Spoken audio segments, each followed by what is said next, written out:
Today, we're jumping back into the chaos alongside the legendary legend himself, Meliodas. You'll witness the moment he bravely charges into Greater Serbia, only to lose air force in the process. But don't worry, I get my turn too. Right after that, Serbia drops by for a revenge visit, and suddenly, I'm waving goodbye to my helicopters.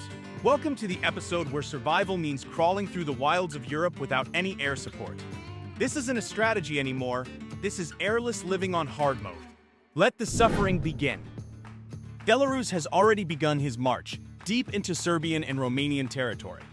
However, reaching the homeland cities is easier said than done. At that point, we hadn't yet realized just how much of a problem and opportunity the rivers would turn out to be. My teammate spotted a Romanian destroyer. Not exactly a terrifying threat to us. If it moves closer, our air force can easily deal with it in just a few air raids. If things go well, I might even reach it with my corvettes.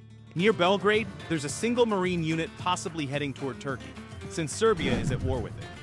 I opened the newspaper hoping to see huge Serbian casualties.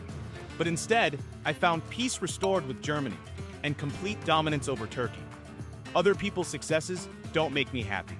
When I see this kind of kill ratio, it's crystal clear that the player is relying heavily on air units, and doing it well. A wing of level 2 gunships is returning to Belgrade. Clearly, the enemy has poured a lot of resources into these air minions. On top of that, he has 3 level 1 air bases, meaning there could be a whole lot more coming. A few minutes later, Belarus struck with a wing of 5 level 2 strike fighters, targeting the gunships refueling in Belgrade. The buildings weren't damaged much, but as I later read in the newspaper, he managed to destroy 1 helicopter. So, a successful strike overall. Naturally, I joined the party, declared war on Romania, and sent my helicopters to bite a Romanian infantryman with ruthless precision. Obviously, my helicopters aren't designed for epic heroism, at least not yet. For now, they're best used to harass scattered enemy units across the map, like persistent mosquitoes. To fix the problem, I'm currently upgrading my helicopters to level 2, which boosts their health from 18 to 22. Still not much, but it significantly improves both endurance and effectiveness in battle. I took out 1 motorized infantry and made my invaluable contribution to our fight. Then, I had a brilliant idea. Drive a psychological and physical ledge into the enemy coalition by parking my frigates right next to their homeland cities. 20 minutes later, disaster struck. Belarusian strike fighters patrolling an airfield that Serbian helicopters operated from got into a dogfight with Serbia's fighter wing. First they hit Serbia, but then Serbia hit back. After this engagement, the Belarusian wing was left with only 30 health points, while the enemy lost 1 fighter. That's when I realized Serbia was a dangerously opponent. An hour later, Serbia's fighter wing returned for scouting. Apparently, he noticed my naval signature and decided to unmask it to see who was sailing in his direction. Naturally, I declared war and hoped my frigate would fire its AA guns. The enemy tried to flee, but my glorious AA managed to land a hit. Though to be fair, it was more of a light slap than a knockout punch. This was going to be a war of maneuvers. A drawn-out slugfest where I'd need to keep chipping away at the enemy with frigates and bait them into range, using all kinds of tricks, like vulnerable-looking ground units or seemingly exposed air forces. Luckily, a whole crowd of suitable Belarusian units is running around nearby. Serbia is trying to fly his aircraft outside the range of my anti-air systems. But unfortunately for him, flying near frigates is like dancing on a minefield. He miscalculated the distance, and my frigate gave him another gentle slap, just to remind him who's boss on this river. A few seconds later, he changed the patrol zone, which clearly means he is online and paying attention. That is always fun, but not when I lose. Then he launched a direct gunship attack covered by interceptors. And let me tell you, this is a very, very bad situation. Our air stacks simply don't have the firepower to take those down. So, I suggested Meliodas move his ground troops closer to my frigates. At least then, we will have something to throw at the helicopters. With the weight of the skies on my shoulders, I'm not ready to commit my mixed wing just yet. It's the only combat-ready thing we have in the air. Losing it would be catastrophic. I have to pick just the right moment for the attack. Soon New Yugoslavia joined the party with his lonely fighter. Naturally, I didn't hesitate. I declared war on him right before the perfect AA timing. But alas, it was a one-hit wonder. He escaped right after. The aircraft quickly retreated for refueling in Belgrade. We just have to wait for the next opportunity. But the opportunity doesn't always come. Serbia relocated his helicopters to a new airfield, wisely keeping them out of my frigate's reach. Then, once again, he hit Meliodas' division with a direct strike. Surprisingly, that wasn't such a bad outcome for us. Meliodas' division is huge, armored, and slowly drains the health pool of those helicopters with every hit. Meanwhile, I managed to pixel sniff my way into the very edge of Serbia's interceptor patrol and delivered another soft poke with my frigates. At that point, I started to feel like I was in a boxing match that was going to be judged on points, not won by knockout. And of course, after my jab, the enemy adjusted his patrol. Meliodas began luring the helicopters toward my frigate zone, and bam! Another light jab landed right in the gunship's cockpit. Not a knockout again, but hey, the fight was far from over. Step by step, we'll believe him dry. An hour later, Serbia's birds came back, pecking at our recon division. But as I always say, gunships are weak in early game, especially against armor. Plus, I finally got a chance to send in my own aircraft. Together, we managed to drag one of those flying tanks out of the sky. Think that was the end? Not even close. Another green blip shows up from the Romanian side. And surprise, it's another wing of gunships. The enemy commanders have quite a lot of air power under their control. Now maybe Romanian realized his path went straight over my Sea Devils and decided to attack Belarus anyway using patrol. Or maybe he didn't notice at all, because let's face it, not everyone in this game is thinking more than one move ahead. Either way, my AA slapped him twice. But I wasn't done yet.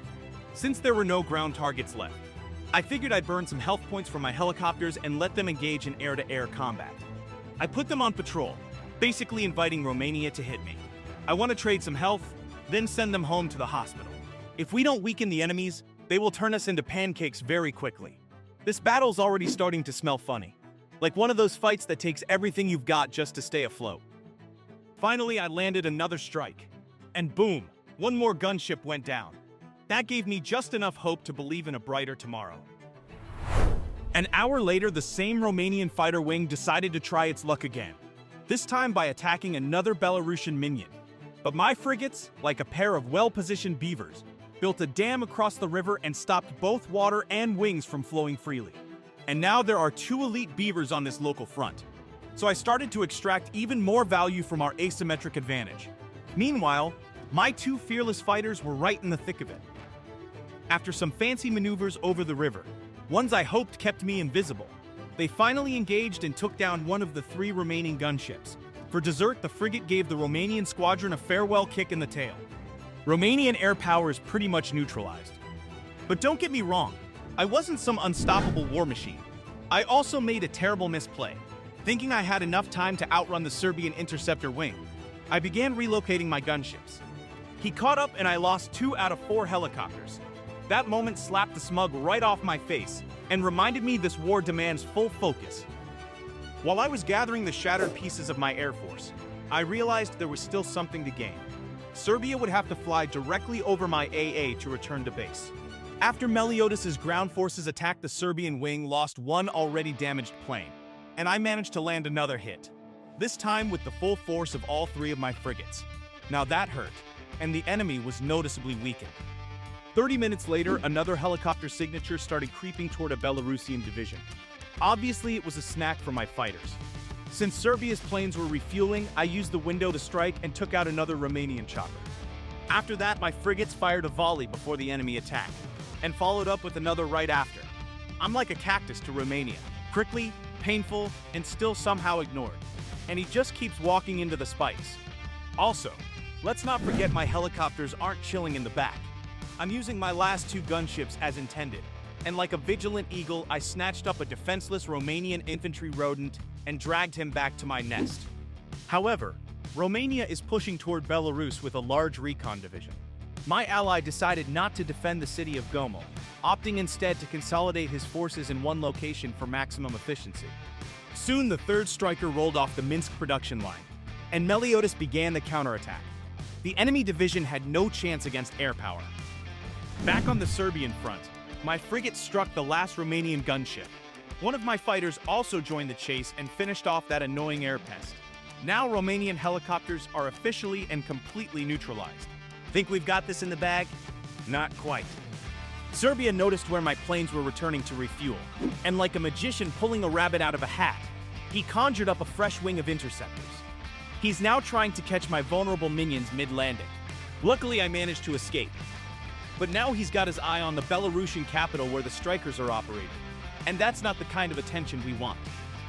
The worst thing happened. My ally set his planes on patrol, hoping to wipe out a Romanian division, and he went offline. Serbia saw the opportunity and pounced. First, he positioned his aircraft inside the Belarusian patrol zone and took a hit, then launched the strike himself, taking down all 4 of our allied planes. Now, our entire air force has been reduced to my 2 gunships and 2 fighters. That's really bad. But I try to squeeze whatever advantage I can. While Serbia returns to refuel, I manage to strike a lone Marine who's attempting to capture the city of Budapest. The mission succeeds, although the city falls anyway. But it's better than nothing.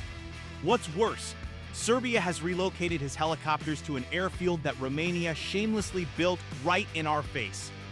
Now they're flying straight toward the last defenders of Belarus's domain. That's why I sent in my elite frigates, parking them directly in the flight path. If luck is on our side, they'll rip through the enemy. Frigates are really proving their worth on this map. Meanwhile, New Yugoslavia woke up and decided to land troops in Krakow. No way I'm letting enemies run around our backyard unchecked. I dispatched a single regular frigate to deal with it, and 1 shot was all it took to feed the invading Marine to the Baltic River sharks. At the same time, a Serbian gunship wing was prowling near Belarusian territory. 4 helicopters under fighter escort. Serbia's sticking to the manual, using textbook air tactics. It'll be tough to find a path to his helicopters without slipping past the bodyguards. However, the fact that he hasn't attacked the Minsk garrison yet works in our favor. The local National Guard should be able to handle the invaders. I launched an attack on a Romanian division with my mixed wing and took out 1 unit. Look at how tiny the land patch was where my helicopters flew in. That means they were visible for just a few seconds. But even that short window was enough for Serbia to respond and send interceptors on a punishment run. He's fast, but so am I. I immediately dispatched my frigates toward the airfield. And here's what happened. Serbia arrived just a bit after me and began patrolling, probably hoping I'd be naive enough to take off and get shredded.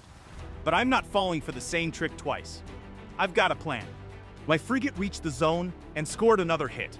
I've lost count of how many AA hits I've landed by now. Then I even got lucky and delivered a second slap right across Serbia's cockpit. After that, he realized his aircraft were bleeding health and returned to refuel in Bucharest. Meanwhile, I burst from the cage like a bird and went for the gunship ring that's been terrorizing my neighbor. Depending on the moment, I'd strike either with fighters in the air or with helicopters targeting the ground. For a brief moment, I spotted a Yugoslav convoy. That means Yugoslavia will likely join our party very soon. 20 minutes later, I cruised my yacht up to the enemy airfield and detected aircraft radar contact during patrol. My AA fired, and the report confirmed. It was the same Serbian interceptor wing that's been ruining our lives for the past 2 days. The logs also showed that my ASF squadron intercepted a gunship wing. Next, I landed another hit. 1 plane down, and the enemy immediately ran. Looks like he's still online. Once the threat to my helicopters was gone, I decided to check the airfield. But, predictably, it was already empty. I didn't catch him, but at least Belarus is safe for now. With nothing better to do, I redirected my gunships to the airfield in Poland, where enemy ground troops are steadily marching closer. Yugoslavia made a bold move. He decided to send his troops straight to the airfield near Belarus. Apparently, he hadn't paid much attention to the battle unfolding around him. He clearly didn't realize that my frigates, like bloodthirsty piranhas in the water, had already sniffed out their next prey. I launched an airstrike on his National Guard division mid-flight. A few minutes later, the frigates finished the job. Meanwhile, my ragtag squadron of exhausted air survivors had limped back to the airfield, waiting for a refuel to regroup and hopefully not die on the next run. Another Yugoslav division, 4 units strong, was flying straight toward the airfield. Even though his path crossed over my frigate, a few of them would likely survive and I'd have to mop them up later. At the same time, my air wing headed toward Budapest to strike 3 scattered enemy stacks. I had also researched and started mobilizing mobile anti-air to use in my ground assault teams, though honestly, I wasn't sure I'd need them. The whole situation feels like one of those war movie scenes where rival heroes magically end up fighting one-on-one in the middle of a chaotic battlefield. My frigate is striking the Yugoslav division. Serbia's gunship wing is attacking Belarusian recon minions, and my air wing is hitting Yugoslavia during disembarkation. Speaking of which, my gunships are doing an excellent job. His units are almost out of health points. My frigate kept hammering away and landed a second slap, eliminating one infantryman. Since the enemy was flying slow, my frigate even managed a third poke, this time sending a recon vehicle straight into the mouths of the Baltic River sharks and piranhas. That total domination scared Yugoslavia so much, and he started flying back.